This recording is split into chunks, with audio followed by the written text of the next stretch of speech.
दोस्तों, अगर आपने साल में सफल होना चाहते हैं, धनवान बनना चाहते हैं, निरोगी होना चाहते हैं तो 1 जनवरी के दिन अगर आप यह उपाय कर लेते हो तो यकीनन आप पर मां लक्ष्मी की कृपा होगी और आप धनवान बन जाओगे।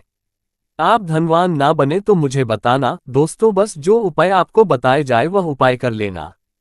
चलिए जानते हैं नए साल के दिन कौन से वृक्षों को छूने से हमारी गरीबी मिटती है। दोस्तों, आज के इस वीडियो में मैं आपको 3 ऐसे वृक्षों के बारे में बताऊंगा। 3 में से कोई भी एक वृक्ष को आप छू लेते हैं तो तत्काल आपकी गरीबी मिट जाएगी। इसमें आपको एक भोग भी छोड़ करके आना है। मैं सारी जानकारी आपको इस वीडियो में बताऊंगा।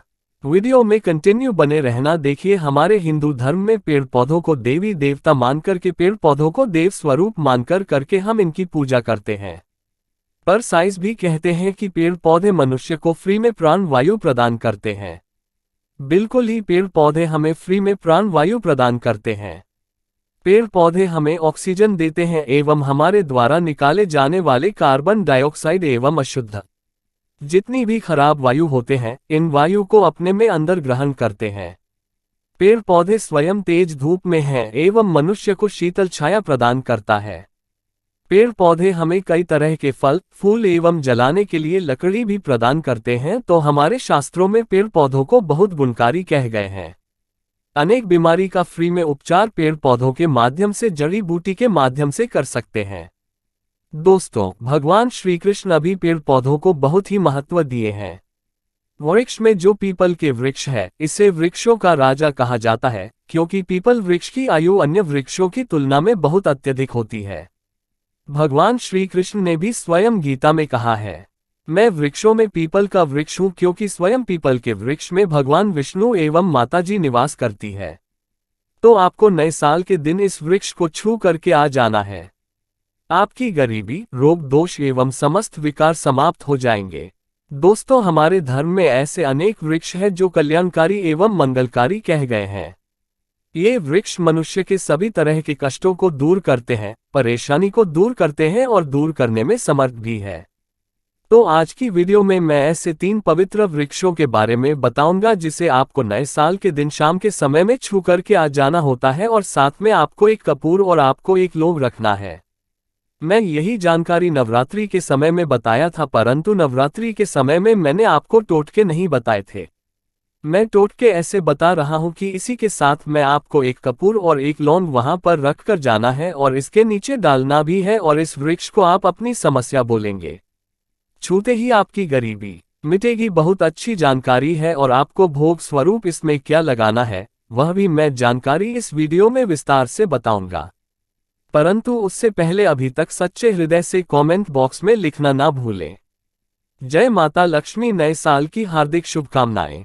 देखिए, अगर आप कठिन मेहनत करने के बाद भी एक दिन में 200 से कमा रहे हैं और वहीं एक व्यक्ति कम मेहनत करके आज 2000 कमा रहा है, तो कौन सा अच्छा है? 2000 कमाने वाला, 5000 कमाने वाला, 2000 कमाने वाला व्यक्ति कई तरह के उपाय करके सारी चीजों को, पैसों को तेजी खींचने का काम करता है। दोस्तों, देखिए, मैं अपने चैनल के माध्यम से आप सभी लोगों को अच्छी अच्छी जानकारी इसीलिए सिखाता हूं। कई लोग हमें कमेंट करके पूछते हैं, जी, हमें एक वक्त की सही तरीके से रोजी रोटी नसीब नहीं हो पाती। हमारे पड़ोसी जो लाखों रुपए कमा रहे हैं, तो क्या इसमें हमारे भाग्य की गलती है?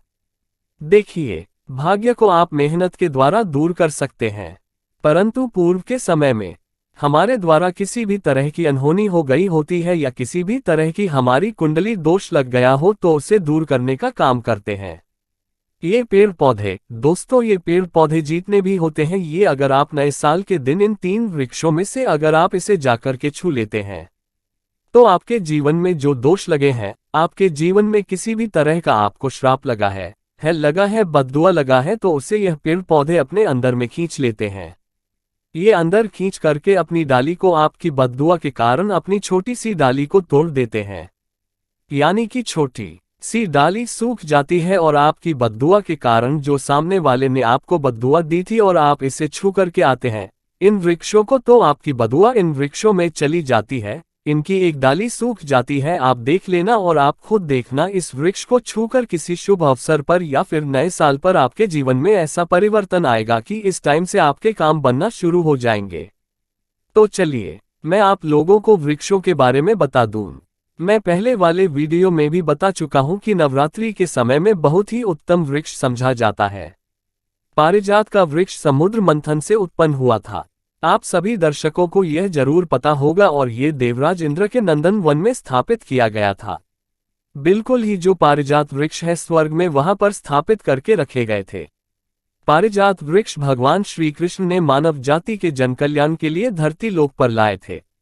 अगर किसी को हिंदू भाइयों को उनके बारे में जरूर पता होगा। सत्यभामा की कथा पढ़े हैं तो जानकारी मिल सकती है। आप सर्च करके गूगल में भी देख सकते हैं। ऐसा समझा जाता है कि मनुष्य के शरीर में कितनी भी ज्यादा थकान हो, बिल्कुल इस वृक्ष को छूते ये समाप्त हो जाती है। बहुत से लोग इस वृक्ष को थकान होने पर बिल्कुल ही इस वृक्ष को छूते हैं, क्योंकि हिंदू धर्म को मैं एक ऐसा प्रचारक बनाना चाहता हूं और इससे जुड़ी समझ जानकारी इस पर देना चाहता हूं। धर्म क्षेत्र से जुड़े हुए हैं सारे लोग हमसे जानकारी साझा भी करते हैं। दोस्तों, इस वृक्ष के नीचे ध्यान से सुनना। इस वृक्ष के नीचे आपको नए साल के जाना है और आपको घी का यहाँ पर दीपक जलाना है। अगर आप घी का दीपक जलाने में समर्थ नहीं है तो कोई बात नहीं, आप कोई भी तेल का दीपक जला सकते हैं। सरसों के तेल का दीपक जला सकते हैं। आपको करना क्या है, एक लोग रखना है और एक कपूर रखना है और आपको मनोकामना बोलना है कि है वृक्षराज आप हमारी मनोकामना पूरी करें। आप मनोकामना वहां पर बोल देना, मैं यहाँ आपको नहीं कहूंगा। और इस वृक्ष को आपको छूना है और छूने के बाद इस वृक्ष को पारिजात के वृक्ष को माखन का भोग लगाना है। पारिजात के वृक्ष पर स्वयं भगवान विष्णु जी, माता लक्ष्मी जी निवास करते हैं। शास्त्रों के अनुसार भगवान कृष्ण के ये स्वरूप कहे गए हैं क्योंकि भगवान कृष्णा ने मानव जाति के कल्याण के लिए पारिजात के वृक्ष को नंदनवन से लाए थे। तो इससे छूते ही अगर आपके किसी भी तरह की हाय लगी हो, बददुआ लगी हो, किसी की बुरी नजर लगी हो जिसके कारण आपके बंधे किस्मत के ताले खोल नहीं रही है और आप चाहते हैं कि आपके बंद किस्मत के ताले खुल जाए, बददुआ कट जाए, शनि दोष लगा हुआ है कट जाए, तो इस वृक्ष को छूते हुए और आपको अपनी प्रार्थना बोली है कि हमारी गरीबी को मिटाए। इसे छूते हुए आपको प्रार्थना करना है और एक लोग आपको एक कपूर तो ले जाना ही है और उसके ऊपर में एक लोग डाल देना और आपको मक्खन का भोग इसे लगा देना है। बिल्कुल ही आप उसे देखना। इस टाइम से आपके शरीर हल्का लगना शुरू हो जाएगा और आपको लगी बददुआ मिट जाएगी।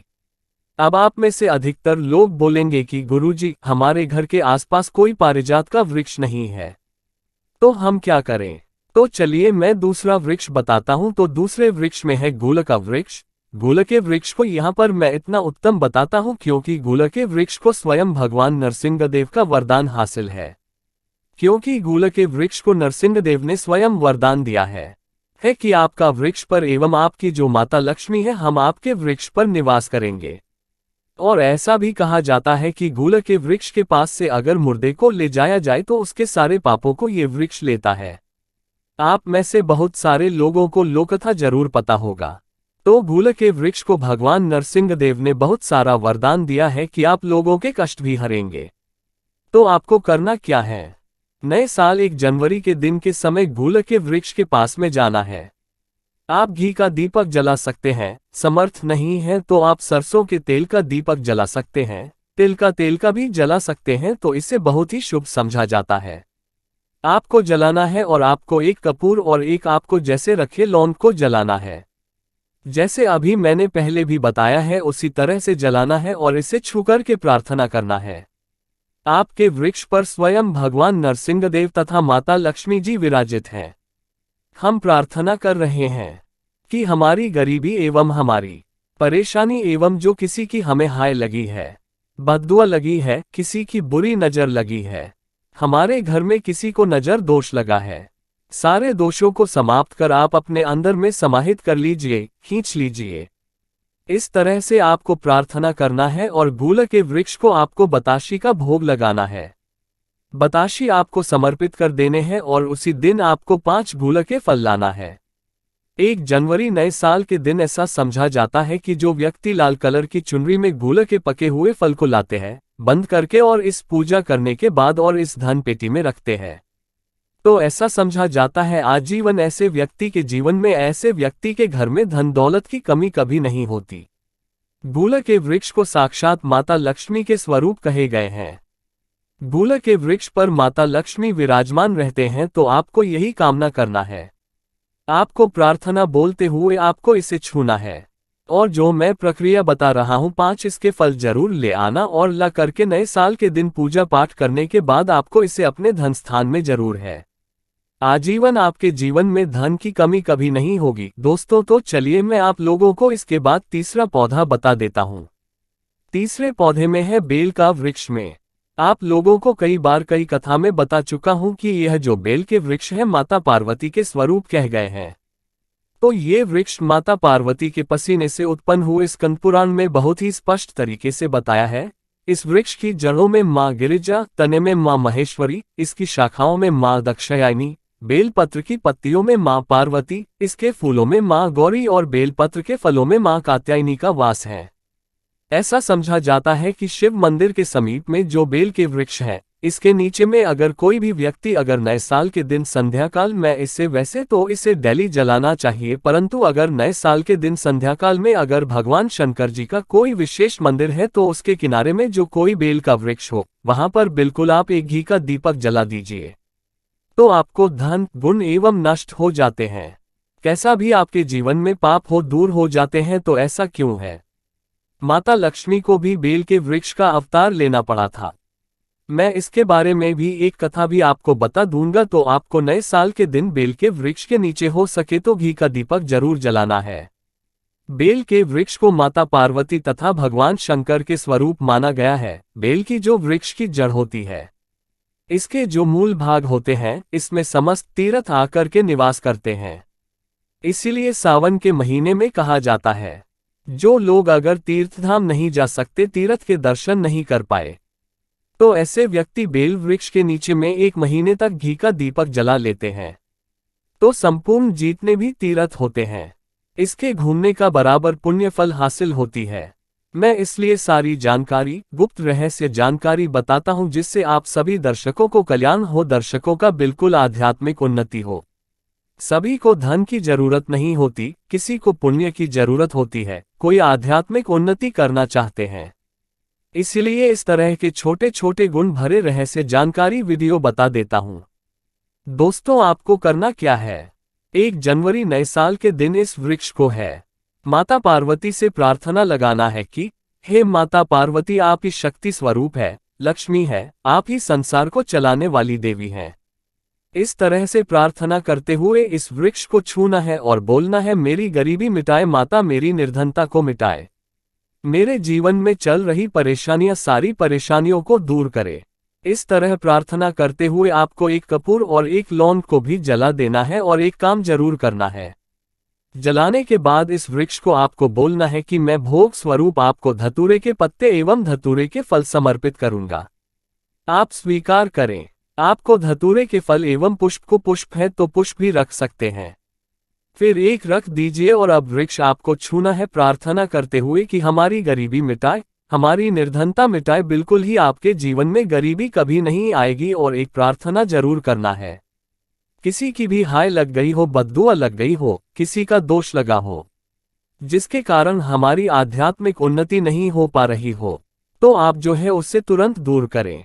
शनि, राहु, केतु का अगर दोष प्रभाव लग रहा हो, नवग्रह में से कोई नवग्रह हमें पीड़ित कर रहा हो, या फिर किसी भी हमारे पूर्वजों द्वारा किसी भी तरह का हमें दोष लगा हो, क्योंकि पितृ दोष लगने के कारण व्यक्ति की आत्मिक उन्नति भी नहीं हो पाती, तो आप बोले कि समस्त तरह के दोषों दूर करें, अपने अंदर में खींच लीजिए और आप हमें दोषमुक्त कर दीजिए। तो इस तरह से आपको ये प्रार्थना करना है। और एक काम आपको जरूर करना चाहिए, आपको नए साल के दिन धर्म शास्त्रों में कहा गया है, बहुत सारे लोग भी बताते हैं, हमारे गुरुजी भी कहा करते थे, नए साल के दिन अगर बेल के वृक्ष की जड़ों में मिश्री युक्त 1 मिश्री आती है, खड़ी खड़ी, आप सभी दर्शकों को जरूर पता होगा, साबुत नमक की धली टाइप की होती है, तो आपको मिश्री डाला हुआ दूध अगर आप इनकी जड़ में डालते हैं, तो ऐसा कहा गया है कि ऐसा व्यक्ति कभी निधन नहीं होते। ऐसे व्यक्ति के जीवन से किसी भी तरह से अगर लक्ष्मी रुष्ट हो चुकी हो, दोष दूर हो जाते हैं। ऐसे व्यक्ति पर मां लक्ष्मी प्रसन्न होती है। ऐसे व्यक्ति के जीवन में धन का अभाव नहीं होता। ऐसे व्यक्ति फिर निरोग रहते हैं, धन हासिल होता है। आप चाहते हैं तो यही क्रिया नीम के वृक्ष पर भी कर सकते हैं। नीम के वृक्ष पर माता लक्ष्मी निवास करती है। समस्त देवी शक्ति निवास करते हैं नीम के वृक्ष में। अगर आप जो है नए साल के दिन ध्यान से सुना, नए साल की शाम के समय आपको एक गिलास या फिर एक लोटा सामर्थ्य के अनुसार तांबे के लोटे में आपको दूध डाल करके उनके जो है अभिषेक करना चाहिए। इनको जड़ में डालना चाहिए, परंतु आपको मीठा दूध ही डालना है। इनकी जड़ में डालना है और गरीबी मिटाने की प्रार्थना करना है कि हमारे कर्ज का भार दूर हो, या फिर जीवन में जो किसी भी तरह की जो परेशानी है वह परेशानी भी बोल देना। वह परेशानी तत्काल ही वृक्ष समाप्त करते हैं और आपको इसे छू करके आ जाना है। दोस्तों, जनहित एवं कल्याण के लिए इस वीडियो को आगे जरूर शेयर करना। हो सकता है आपका एक शेयर किसी की जिंदगी को बर्बाद होने से बचा सके। और कमेंट बॉक्स में सच्चे हृदय से लिखना न भूलें। जय माता लक्ष्मी माता रानी आपकी सभी इच्छा जरूर पूर्ण करें। अगर आपको भगवान से जुड़े बातें और जानना है तो इस चैनल को सब्सक्राइब करें। फिर आप इस चैनल पर भी जाकर देख सकते हैं। बहुत सी वीडियो हमने बनाई है और जिन पर आपको बहुत अच्छी अच्छी ज्ञान की बातें पता लग जाएंगे, तो हमारे चैनल पर भी आप जरूर देखिए। आशा है आज की प्रस्तुति में बताई जानकारी आपको अच्छे से समझ आ गई होगी। धन्यवाद।